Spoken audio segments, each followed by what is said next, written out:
আবার বর্ষার মধ্যেও তার সমস্যা হয় না, শীতের মধ্যেও তার প্রবলেম হয় না। সে যে কোনো আবহাওয়ার মধ্যে সে নিজেকে মানিয়ে নিতে পারে। কিন্তু বিশাল হস্তি, দিন যত যায় এই হস্তির পরিমাণ কমছে, কারণ তার জন্য যে আবহাওয়া প্রয়োজন এই সোসাইটিতে তা যখন বিলং করে না, তখন সে আস্তে আস্তে এনভায়রনমেন্ট থেকে হারিয়ে যায়।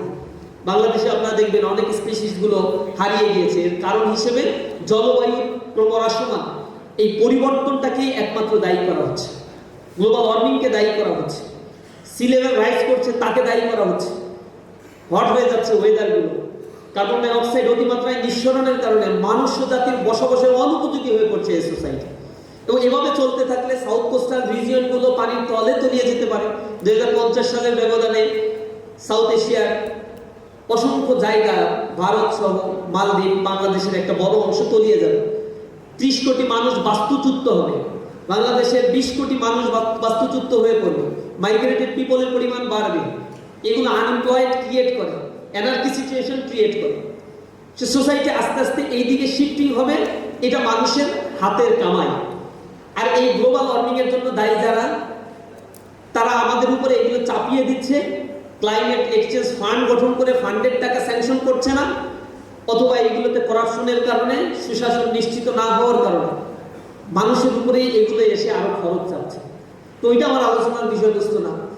আমি বলতে চাচ্ছি, সোসাইটিতে আপনাকে যদি টিকে থাকতে হয়, তাহলে আপনার ভিতরে অ্যাডাপ্টেশন কোয়ালিটি ডেভেলপ করতে হবে।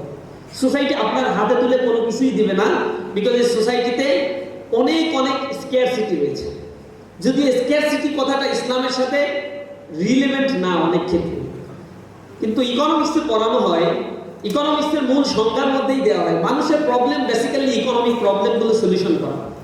এবং এই ইকোনমিক প্রবলেমগুলো প্রত্যেকটা মানুষের জীবনের সাথে ওতপ্রোতভাবে জড়িত। এই কারণে পলিটিক্সকে আগে কখনো ইকোনমিক্স থেকে আলাদা করা হতো না, এটাকে বলা হতো পলিটিক্যাল ইকোনমি। পরবর্তীতে ইকোনমি ব্রাঞ্চ এবং ভাস্টনেস বেড়ে যাওয়ার কারণে ইকোনমি থেকে পলিটিক্সকে আলাদা করেছে। কিন্তু যদি রিয়েল ইকোনমিক ফ্যাক্টরকে অ্যানালাইসিস করতে হয়, একজনকে পলিটিক্সটা জানতেই হবে, অ্যানথ্রোপোলজি পড়তে হবে, সোসাইটির বিহেভিয়ারাল প্যাটার্ন জানতে হবে, সাইকোলজিক্যাল প্যাটার্ন জানতে হয়। ডিমান্ড সাপ্লাইয়ের এই উত্থান পতনের কারণে একটা জাতি বিধ্বংসী হয়ে যায়। ডায়নামিজম, পাওয়ারের ডায়নামিজমের কারণে, পোলারাইজেশনের কারণে সোসাইটির ইম্প্যাক্ট পড়ে। একটা দেশ আর একটা দেশকে জাতিগতভাবে নিধন করে ফেলে, মানুষকে হত্যাযজ্ঞ করে তোলা হয়।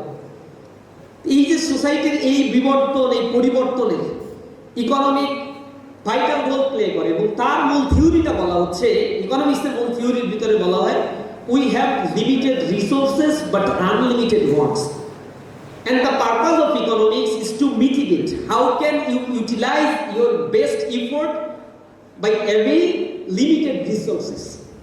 শুরু থেকেই মানুষের মস্তিষ্কের মধ্যে ঢুকিয়ে দেওয়া হয় সম্পদ খুবই কম পৃথিবীতে, মানুষের চাহিদা অসীম, এই স্বল্প সম্পদ দিয়ে অসীম চাহিদা পূরণ করার জন্য তোমাকে স্যাক্রিফাইস করতে হবে। কিন্তু রিয়ালিটিটা কি?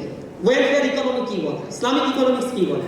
ইসলামিক ইকোনমিক্স বলে যে সোসাইটিতে ওয়েলথের কোনো প্রবলেম নাই। প্রবলেমটা হচ্ছে ডিসেন্ট্রালাইজেশন অফ ওয়েলথ। প্রবলেমটা হচ্ছে এখানের সুশাসন নিশ্চিত হচ্ছে না, যার ফলশ্রুতিতে ফোর্সের জরিপ বলে, একনেকের জরিপ বলে, বা বিভিন্ন ধরনের ইকোনমিক সংস্থা IMF এর জরিপ টরিপ বিভিন্ন সময় প্রকাশিত হয়। তারা বলে পৃথিবীর 5% মানুষের কাছে পৃথিবীর 90% সম্পদ জিম্মি হয়ে আছে। একজন ব্যক্তি, Jeff Bezos, slim Carlos hello, Mukesh Ambani, অথবা ফেসবুকের প্রতিষ্ঠাতা মার্ক জাকারবার্গ, ইন্টেলের প্রতিষ্ঠাতা, অথবা সফটওয়্যার কোম্পানিগুলো যারা বানাচ্ছে, বিলিয়ন বিলিয়ন ট্রিলিয়ন ডলারের মালিক।